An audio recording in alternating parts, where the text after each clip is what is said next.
Hello everyone, today will discuss about set theory. तो आज हम डिस्कस करने जा रहे हैं आईडी जेई नीट बोर्ड की जो बच्चे तैयारी कर रहे हैं उनके पास ऑप्शन है मैथ, जिन बच्चों ने एडिशनल मैथ ले रखा है नीट के लिए, और जो बच्चे जेई में जा रहे हैं स्पेशली सेट क्या होता है। मैंने ऑलरेडी एनसीईआरटी पे पहले वीडियो बनाया था आपके लिए, आप लोगों ने काफ़ी सपोर्ट किया, तो मैं आपको दोबारा बता रहा हूँ सेट थ्योरी बेसिकली है क्या। सेट थ्योरी का मतलब है collection of well defined object. जब भी हम किसी चीज़ को ऑर्गेनाइज्ड फॉर्म में, सिस्टमेटिक फॉर्म में ऑर्गेनाइज रिप्रेजेंट कर रहे हैं, वो सेट की फॉर्म में आ जाता है। जैसे वॉवल्स की बात है, कॉन्सोनेंट की बात है, मंथ्स की बात है, ईयर की बात है ना, नंबर ऑफ डेज है, फाइनाइट फॉर्म में है। जो चीज़ एग्जिस्टेंस ऑर्गेनाइज्ड फॉर्म में है वो सेट की फॉर्म में आती है। सबसे पहले आप देख सकते हो सेट वेल डिफाइंड की बात है, जो मैंने ऑलरेडी बता रखा है, रिपीट हो रहा है। Well defined collection of object की बात हो रही है, जिसमें हमें नंबर, पीपल, माउंटेन, रिवर, जो चीज़ काउंटेबल है ऑर्गेनाइज्ड फॉर्म में है। जैसे आपकी आधार कार्ड है सेट की फॉर्म में, हमें पता है कितना डाटा है। आपके बैंक अकाउंट्स है सेट की फॉर्म में है, फैमिली मेम्बर है सेट की फॉर्म में है, आपकी फैमिली रूट चेन है सेट की फॉर्म में है। तो चीज़ें ऑलरेडी एग्जिस्टिंग स्पेस में है और काउंटेबल हैं, ऑर्गेनाइज्ड फॉर्म में है, वो सारे सेट हैं।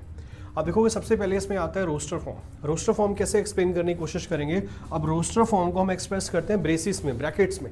अब देखोगे इसने बताया आपको साफ साफ, इसने कहा सेपरेटेड बाय कॉलम।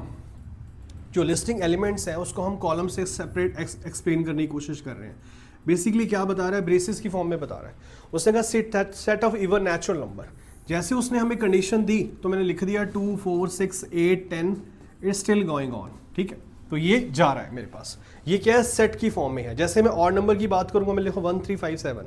मैं प्राइम नंबर की बात कर रहा हूँ 2, 3, 5, 7, 11, 13, इट्स स्टिल गोइंग ऑन। मैं किसी भी ऐसा नंबर ले सकता हूँ जो कॉन्टिन्यूसली रैशनल फॉर्म की फॉर्म में ले सकता हूँ। हमें ऑर्गेनाइज्ड फॉर्म में बताना है, ठीक है, और कंडीशन हो। अब उसने कहा मेरे पास जो वैल्यू एग्जिस्ट करती है वो क्या है, वॉवल्स की फॉर्म में है। अब AEIOU हमें पता है वॉवल्स क्या एक पर्टिकुलर सेट है, कॉन्सोनेंट क्या हमें पता है 21 वर्ड्स का सेट है, इंग्लिश अल्फ़ाबेट भी है। अब उसके बाद सेट बिल्डर रूल मेथड आ गया। अब इसको हम डिफाइन करते हैं नंबर की फॉर्म में, सेंटेंस की फॉर्म में। कैसे, आप देख सकते हो यहाँ बात हो रही है PX एलिमेंट की बात हो रही है। PX बताया उसने कि मेरे पास जो नंबर है, सपोज करो हमने नेचुरल नंबर की बात की है, उसने कहा नेचुरल नंबर मैंने पहले लिस्ट किया था ब्रेसिस की फॉर्म में, है ना। नेचुरल नंबर को मैंने बताया था, मतलब कोई भी नंबर लिया, even odd number, even number कोई भी लिया, पर इसमें बता नहीं रहा, उसमें लिख रहा है ब्रेसिस के अंदर लिख रहा है एक्स इज नेचुरल नंबर, और ये क्या है एन किससे बिलोंग करता है, नेचुरल नंबर से। हम इसको डिफाइन कर रहे हैं, रिटर्न फॉर्म में एक्सप्रेस कर रहे हैं। This is a builder method, rule method. ठीक है, तो बहुत बच्चे कंफ्यूज होते हैं। अब इसको आपने एक्सप्रेस एस फॉर्म में भी कर सकते हो। हमारा मेजर क्लासिकल मेथड यही है, ठीक है, जो हम इसको यूज़ करते हैं। कैसे करेंगे यूज़ आगे आप फर्दर देख सकते हो। अब उसने बताया हमें स्क्वायर की फॉर्म में करना है। स्क्वायर का मतलब क्या है, मैंने लिख दिया इसको AX², x belong to Z। हमने x² लिखना है किसका, Z का, इंटीजर का, होल नंबर का। It's depend upon condition. कैसे करना है आगे आप देखोगे। अब मैं बता रहा हूँ इज इक्वल टू, ये इंप्लाइज है, मतलब बिलोंग कर रहा है, इससे इंप्लाई कर रहा है, इम्पोज कर रहे हैं इसके ऊपर। ये क्या बिलोंग करना है, मतलब जैसे नेचुरल नंबर है, नेचुरल नंबर किस में से आ रहे हैं, होल नंबर में से आ रहे हैं। होल नंबर किस में से आ रहे हैं, रियल नंबर में से आ रहे हैं। रियल नंबर किस में से आ रहे हैं, यूनिवर्सल नंबर में से आ रहे हैं। तो ये क्या बिलोंग कर रहा है, ए सबसेट जो डिपेंड है। जैसे मैं I belong to my father, है ना, या मैं कहूँ नेचुरल नंबर किस पे बिलोंग कर रहे हैं, काउंटिंग नंबर से। अगर मैं कहूँ ऑड नंबर किससे बिलोंग करते हैं, नेचुरल नंबर से। तो ये ए सबसेट है बी का, जो ए बी पे डिपेंड करता है, ठीक है। तो इसका मतलब ए के अंदर एलिमेंट जो है वो बी के अंदर ऑलरेडी है, तभी वो सबसेट बना है, अदरवाइज नहीं बनेगा। ठीक है, इंप्लाई करना, इंप्लाइज का मतलब दोनों एक दूसरे पे रैशनली डिपेंडेंट है, ठीक है, कॉरस्पॉन्डिंगली डिपेंडेंट है। नेक्स्ट मेरे पास है बिलोंग ना करना, मतलब कंडीशंस मैच ना करना, फुलफिल ना करना, ठीक है। ST सच डेट है फॉर एवरी। जब हमें पता है कि डाटा हमारा मिसमैच हो रहा है, फॉर एवरी हम यूज़ करते हैं। एग्जिस्ट करता है तो आपने रिवर्स ई का यूज़ करना है। इफ़ की बात हो रही है, इफ़ एंड ओनली इफ, मतलब यही कंडीशन यूज़ होगी। EIF सिंबल की फॉर्म में यूज़ करते हैं। ऐसी एंड है, A/B है, A divisor of B। Upon का मतलब है, स्लैश का मतलब डिविजर है। नेट N हमारे पास नेचुरल नंबर है, I इंटीजर है, R रियल नंबर है, और कॉम्प्लेक्स नंबर है। रियल नंबर क्या होता है, इसमें सारे नंबर एग्जिस्ट करते हैं। कॉम्प्लेक्स क्या है, इसमें रियल भी है, इमेजिनरी भी, इमेजिनरी नंबर भी है। और Q मेरे पास रैशनल नंबर है जो रेशियो की फॉर्म में एग्जिस्ट करते हैं, ठीक है। तो एक आपको क्वेश्चन दे रखा है, set of intelligent student in class. आप बता सकते हैं कितने बच्चे इंटेलिजेंट है, हर बच्चा इंटेलिजेंट है। मैथ्स के सब्जेक्ट में कोई बच्चा वीक है, कोई बच्चा फास्ट है, पर इससे हम उसको ये नहीं कह सकते इज अ वीक। हो सकता है उसके अंदर वो चीज़ एब्जॉर्ब नहीं हुई है, बिकॉज पर नेचुरल माइंड उसका शार्प है। तो यहाँ पे हम बात कर रहे हैं set of intelligent student in a class is null set, singleton, finite. तो हमें क्या लिखा उसने, नॉट वेल डिफाइंड कलेक्शन। ये मेरे पास कोई बच्चा किसी बिना कंडीशन से हम उसको डिफाइन नहीं कर सकते, ठीक है। तो not well defined collection. Null set क्या है, एम्प्टी सेट, जो है ही नहीं, एग्जिस्ट ही नहीं करता, पेयर बनते ही नहीं है, ठीक है, जिसमें कोई एलिमेंट नहीं है, वो नल होता है, वॉइड होता है, ठीक है। तो आप देख सकते हो नल सेट, एम्प्टी सेट मैंने बता दिया आपको। अब उसने बताया एटलीस्ट कोई नंबर हो तो उसको हम बोल सकते हैं रियल नंबर है, नेचुरल नंबर है, ठीक। उसके बाद आप देखो सिंगलटन सेट, सिंगल एलिमेंट की बात होगी, सिंगल सेट की बात होगी, इसमें सिंगल एलिमेंट कंसिडर एग्जिस्ट कर रहा है, वो हमारा सिंगलटन सेट की फॉर्म में आएगा। फाइनाइट सेट, फाइनाइट का मतलब जो काउंटेबल फॉर्म में है, इसको काउंट किया जा सकता है, लिस्ट किया जा सकता है, लेबल किया जा सकता है, वो हमारे पास फाइनाइट सेट है। उसके बाद है कार्डिनल नंबर। अब कार्डिनल नंबर का मतलब क्या होता है भाई, जो नंबर मेरे पास कार्डिनल की फॉर्म में एग्जिस्ट कर रहा है। कार्डिनल का मतलब क्या है, आप देखोगे यहाँ नंबर है, ऑर्डर है, मतलब जो हमें ऑर्डर डिफाइन कर रखा है ए की फॉर्म में, ओ ए की फॉर्म में, जब हम किसी चीज़ को रिप्रेजेंट करते हैं, मान लो नेचुरल नंबर है, मैंने स्मॉल एन लिख दिया, होल नंबर है, मैंने डब्ल्यू लिख दिया, तो कार्डिनल नंबर मेरे पास ऑर्डर बता रहा है फाइनाइट सेट का, ये मेरे पास ये फाइनाइट सेट है, इसका ऑर्डर नंबर ये है, मतलब इसकी पावर ये है, इसकी एक्सप्रेशन रेशो ये है, या हम किसी दूसरे फॉर्म में भी उसको एक्सप्लेन कर सकते हैं। जैसे उसने कहा एन ए मेरे पास सब एलिमेंट ऑफ वैल्यूज है जो लिस्ट कर रहे हैं ए के अंदर, ऐसे ओ ए हम उसको डिनोट कर रहे हैं। इन्फानाइट सेट, इन्फानाइट का मतलब हमें नहीं पता कितने नंबर एग्जिस्ट करते हैं, 1 to इन्फानाइट जा सकता है, ऑड इवन नेचुरल कोई भी कंडीशन हो सकती है इन्फानाइट के अंदर।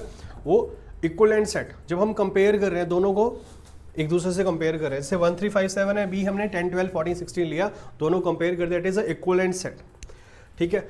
इक्वल सेट में भी हम कंपेयर करते हैं, दोनों के एलिमेंट्स को कंपेयर किया जाता है, सिंप्लीफाई किया जाता है। आप देख सकते हो ए हमें दे रखा है, बी दे रखा है, दोनों के एलिमेंट्स को कंपेयर कर रहे हैं, सिंप्लीफाई कर रहे हैं। उसके बाद है यूनिवर्सल सेट। यूनिवर्सल का मतलब सारी वैल्यूज एग्जिस्ट करते हैं, सारे सेट एग्जिस्ट करते हैं, ठीक है। आगे वेन डायग्राम आएगा, उसमें बताऊंगा मैं। यूनिवर्सल सेट में सारी वैल्यूज एग्जिस्ट करती हैं, पर्टिकुलर डिस्कशन के लिए उसको यूनिवर्सल सेट बोल रहे हैं। पावर सेट, पावर सेट का मतलब है जब पावर की फॉर्म में एक्सप्रेस कर रहे हैं। सपोज करो मेरे पास सबसेट दे रखे हैं, अब कितने सबसेट हैं आपके पास, अब उसने हमें वैल्यू दे दी ए बी सी, बताओ। अब ए बी सी को उसने कहा 5 है, ए बी सी है, सिंगल है, पेयर बना लिए, मतलब एक तो हमने खाली ले लिया, फिर सिंगल सिंगल ले लिया, फिर उनके पेयर बना लिए, A B, A C, B C, A B C, है ना। ये कितने फॉर्म में एग्जिस्ट करती है, तो हम उसको क्या फॉर्म बोलेंगे, पावर है इसकी, उसका ये नंबर है, ठीक है। तो ये है, आगे क्वेश्चन भी करेंगे उसके ऊपर बेस्ड हम, जिसमें और भी आपको बताया जाएगा, ठीक है। सो सबसेट है, सबसेट का मतलब बिलोंग करना, कि ये एलिमेंट इसके अंदर ऑलरेडी एग्जिस्ट करते हैं, वो सबसेट है ना। ए अब इक्वल होता है तो उसके इक्वल भी है और सबसेट भी है, मतलब हमारे पास जो वैल्यू है वो उसके एलिमेंट भी एग्जिस्ट करते हैं और वैल्यू भी इक्वल है, वो सबसेट है और इक्वल्स टू भी बोलते हैं, जो साइन हमें दे रखा है आप देख सकते हो, सबसेट है और इक्वल्स टू भी है, सबसेट है और इक्वल्स टू भी है, ठीक है। ये सिंबल है सबसेट का और ये सिंबल है बिलोंग का। अब ये साइन आ जाता है, इक्वल्स टू आ जाता है। Every set is a subset of itself, her set अपने आप का सबसेट होता है, ठीक है। उसके बाद आप देख सकते हो प्रॉपर, इम्प्रॉपर। प्रॉपर का मतलब क्या है, ए सबसेट ऑफ बी, जब ए बी का सबसेट है और बी ए का सबसेट है तो इसका मतलब प्रॉपर है। अब सेम चीज़ इम्प्रॉपर में करें, ए बी का है, बी ए का नहीं है, या ए बी का है, बी ए का नहीं है, या ए बी का नहीं है, तो इम्प्रॉपर आ गया। जब दोनों एक दूसरे से वैल्यू मिसमैच हो जाएं तो इम्प्रॉपर आ जाता है। ए बी का सबसेट है, एग्जिस्ट कर रहा है, ठीक है। अगर रिवर्स करेंगे वो नहीं आ रहा तो इसका मतलब इम्प्रॉपर है, ठीक है जी। आप देखोगे क्वेश्चन बताता हूं मैं, क्वेश्चन की फॉर्म में कैसे करना है। Which the following is the empty set, x is the real number, x square minus 1। Real number बताना है आपको, कैसे बताएं रियल नंबर को, आप देख सकते हो x is the real number, x square minus 1 is equal to 0। तो रियल नंबर को मैं जब जैसे ही देख रहा हूँ एक्स स्क्वायर की वैल्यू है 1, तो एक्स स्क्वायर मैंने हटाया, 1 को किया अंडर रूट, तो क्या आएगा प्लस माइनस 1। अब प्लस 1 तो होता है, माइनस 1 कौन सा होता है, इसको हम बोलते हैं इमेजिनरी नंबर, आइटा। अब देखो प्लस माइनस आइटा लिख दिया अंडर रूट की फॉर्म में, ठीक है। एक रियल है, एक इमेजिनरी है जो एग्जिस्ट नहीं करता, ठीक है। तो ऐसे ही एग्जांपल थर्ड हमें बता रखा है, एक्स स्क्वायर 16 है, जैसे मैं इसको कंपेयर कर रहा हूँ तो हमें इसकी वैल्यूज़ को बता दिया मैंने, नहीं। अब देखो यहाँ बताया उसने एक्स की वैल्यू 3 है, मतलब ये हमें पता है ये वैल्यू हमारे पास इस एलिमेंट को बिलोंग कर रही है, और ऑलरेडी रिपीटेड क्वेश्चन है, रुड़की में, कर्नाटका में ये क्वेश्चन आ रखे हैं, ठीक है। तो ये पीडीएफ अगर किसी बच्चे को चाहिए वो मुझे कमेंट कर सकता है, मैं आपको पीडीएफ का लिंक शेयर कर दूंगा ड्राइव का। अगर किसी बच्चे की रिक्वायरमेंट है कि सर हमें इस टॉपिक की वीडियो बनाओ, क्योंकि मैंने बताया कि मैं पढ़ाता कैसा हूँ, अगर आपकी डिमांड है तो आप कमेंट करोगे, मैं आपके लिए फ्री ऑफ कॉस्ट वीडियोस बना दूंगा।